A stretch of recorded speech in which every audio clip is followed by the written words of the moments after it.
নমস্কার, ওঙ্কার বাংলায় আপনাদের সকলকে স্বাগত জানাচ্ছি। এই মুহূর্তে আপনারা দেখছেন ওঙ্কার বাংলা। আপনাদের সাথে রয়েছে আমি অপরূপা। চোখ রাখবো বিস্তারিত খবরের দিকে।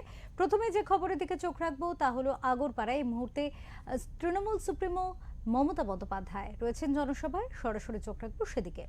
করেছে কবজা করার জন্য, পারেনি, কোনোদিন পারবে না। কারণ আমাকে ধমকালে আমি চমকাই, আর আমাকে চমকালে আমি গর্জাই, আর আমাকে গর্জালে আমি বর্ষাই, আর আমি মানুষের ভরসাই।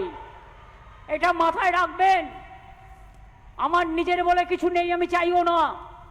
আমি এটুকু চাই, আমার বাবা ছোট্টবেলায়, আমার মা একদিন জিজ্ঞেস করেছিল, খুব ছোট্টবেলায় মারা গেছেন, তখন আমি ক্লাস 5 আমরা খুব নিচু ক্লাসে পড়ি। তো তখন মা একদিন জিজ্ঞেস করেছিল বাবাকে, তখন বাবা অসুস্থ, যে তুমি তো যা রেখেছিলে সব তো বিলিয়ে দিচ্ছ, তা আমার ছেলে মেয়েদের কি হবে? বাবা বলেছিলেন, ওরা মানুষ তৈরি হোক, আমি আর কিছু চাই না, ওরা নিজেরা নিজেদের দেখে নেবে।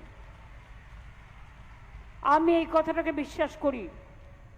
বাবার একটা কথা আমি এখনো মানতে পারিনি, সেটা হচ্ছে অপ্রিয় সত্য কথা বলবে না, কিন্তু আমি বলে ফেলি। এটা আমি মানতে পারিনি, এটা আমার অপরাধ। কিন্তু বলুন, অপ্রিয় হলেও যেটা সত্য সেটা বলতে ভয়ে কাব্য কেন? সেটা ভয় পাওয়ার তো কোনো কারণ নেই। কেন বলেছিলেন এই কথাটা জানেন? আমার যখন 4 বছর বয়স, আমাদের পাড়ায় একটা মুদির দোকানে গেছিলাম আমি জিনিস কিনতে। একজন ভদ্রলোক হঠাৎ দেখলাম বিড়িটা ছুঁড়ে দিলেন, আর একটি বাচ্চা ছেলের পেছনের গেঞ্জিটা পুড়ে গিয়ে আগুনে জ্বলে গেল, পিঠটা পুড়ে গেল। তখন পাড়ায় একটা সভা ডেকেছিল, ডেকে জিজ্ঞেস করেছিল এই কাজটা কে করেছে। কেউ বলছে না। তখন আমি গিয়ে বলে দিয়েছিলাম ওই ভদ্রলোক করেছে। বাবা বলে, তুই তো একটা অশান্তি লাগালি, তোর কি দরকার এত অপ্রিয় সত্য কথা বলার? আমি বললাম, দেখো বাবা, বাচ্চাটার পিঠটা তো পুড়েছে, এইটুকু তো আমি দেখেছি, আমি তো এটা বলবই। সেই অপ্রিয় সত্য কথা আমি এখনো বলি। এই অভ্যাসটা আমি এখনো ত্যাগ করতে পারিনি, যদি এতে আমি কাউকে অশ্রদ্ধা করছি না। কিন্তু আমি বললাম তো, যেটা মানতে পেরেছি মেনেছি, যেটা মানতে পারিনি, এটা আমার ব্যর্থতা হতে পারে, বা এটা সার্থকতাও হতে পারে। আমি কালকে দেখলাম, আমি কৃতজ্ঞতা, ধন্যবাদ এবং শুভ নববর্ষ আগাম জানাই ইলেকশন কমিশনকে। আমি ওনাদের নামটাই উচ্চারণ করি না। আমি শ্রদ্ধা, কৃতজ্ঞতা, ধন্যবাদ জানিয়ে, এই যে ভাইয়েরা ভালো করে তুলুন, গদি মিডিয়া ভালো করে বিজেপির কাছে পৌঁছে দিন, বলুন ওদের কোনো দোষ নেই, সাংবাদিকদের, ওদের মালিকরা, ED, IB, ED, CBI. Debdeep তো একদিন টেলিগ্রাফে কাজ করতে জানে সব। যত বিজেপি সার্ভে করে দেয় সেটাকে ওকে দেখাতে বাধ্য হয়।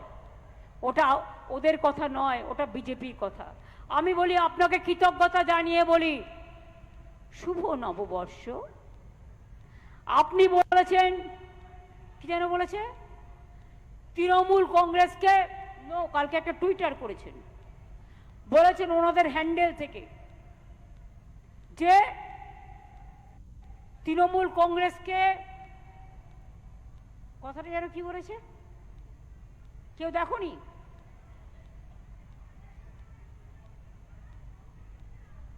এই হচ্ছে তোমাদের প্রবলেম।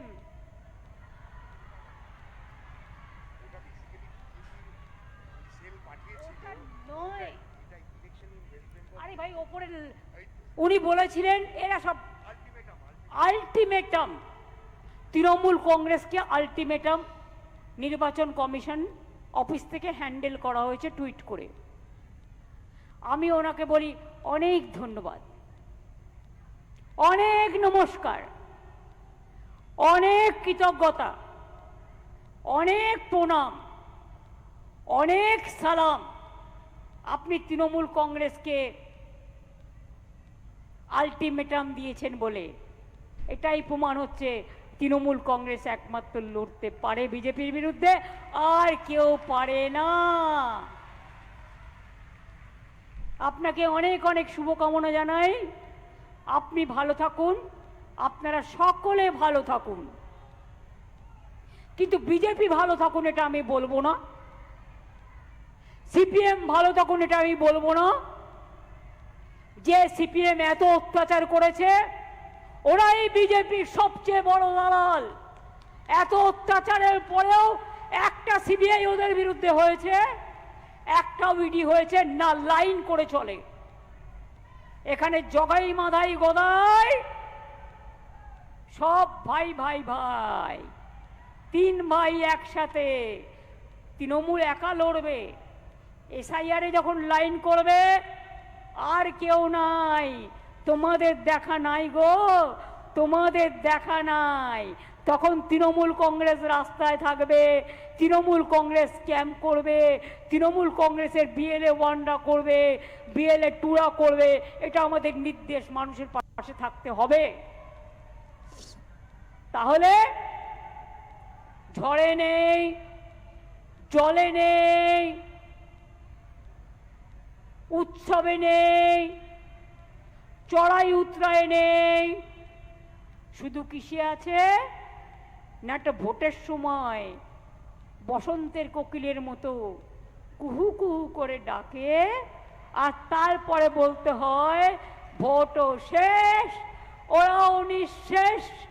তখন আবার গিয়ে বলতে হয় তোমার দেখা নাই গো, তোমার দেখা নাই। 100 দিনের টাকা বন্ধ, গ্রামীণ আবাসনের টাকা বন্ধ, রাস্তার টাকা বন্ধ, সব টাকা বন্ধ। জিজ্ঞেস করুন তো দক্ষিণেশ্বর নোয়াপাড়া রেল লাইনটা মেট্রো কে করে দিয়ে গেছিল? আমি করে দিয়ে গিয়েছিলাম। দক্ষিণেশ্বরে স্কাইওয়াক কে করে দিয়েছে? আমি। জল, রাস্তাঘাট, পানীয় জল এগুলো ওরা করেছে, ওরা বলবে। জিজ্ঞেস করুন এই যে কল্যাণী এক্সপ্রেসওয়ে, আজকে আপনার গর্ব হয় না? হঠাৎ নিবেদিতা ব্রিজ দিয়ে ফটাং করে চলে যাচ্ছেন নদিয়া কল্যাণী পর্যন্ত, তারপরে কল্যাণী থেকে নদিয়া, কখনো নবদ্বীপ ধাম, কখনো শান্তিপুর, কখনো ইস্কন, কলকাতা থেকে তাড়াতাড়ি চলে যাচ্ছেন বড়মার মন্দির থেকে শুরু করে সর্বত্র। চোখে পড়ে না?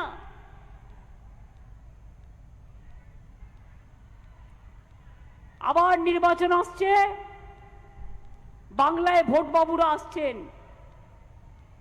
এত নাম কেটেও লজ্জা নেই। বলছে সবাই নাকি অনুপ্রবেশকারী তাই নাম কেটেছে।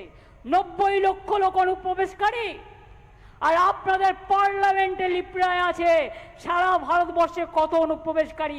আপনারা উত্তর দিয়েছিলেন, লিখিত উত্তর 2025-এ সারা ভারতবর্ষে মাত্র 2000 সামথিং।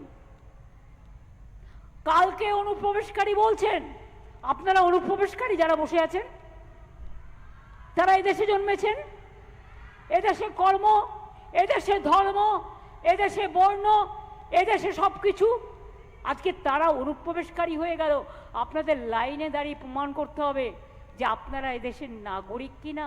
এর থেকে বড় অপমান, এর থেকে বড় অসম্মান আর কি হতে পারে মা বোনেরা আমার? আর কি হতে পারে ভাই বোনেরা আমার? একবার নিজেকে জিজ্ঞেস করুন তো, যার নাম উঠেছে সে খুশি, কিন্তু আপনার নামটা যে কাল থাকবে তার কোনো ঠিক নেই। কারণ আমাদের সরকার এই জন্যে দরকার, কারণ এরপরের প্ল্যান হচ্ছে এনআরসি। আসামে এনআরসি করে 19 লক্ষ লোকের নাম বাদ দিয়েছিল, তার মধ্যে 13 লক্ষ হিন্দুও ছিল, এটা মনে রাখবেন। অনেক মতুয়াদের নাম বাদ দিয়েছে, তপশিলীদের নাম বাদ দিয়েছে, সংখ্যালঘুদের নাম বাদ দিয়েছে, হিন্দুদের নাম কম বাদ দেয়নি। শুধু আপনার জেলায় গিয়ে দেখে আসুন, বাগদা, বনগাঁ, বসিরহাট থেকে শুরু করে গাইঘাটা যান, গিয়ে দেখে আসুন কত নাম বাদ দিয়েছে। আজকে নাকি উনি বলেছেন, মানে আমোদি পামোদি বাবুরা বলেছেন বাংলা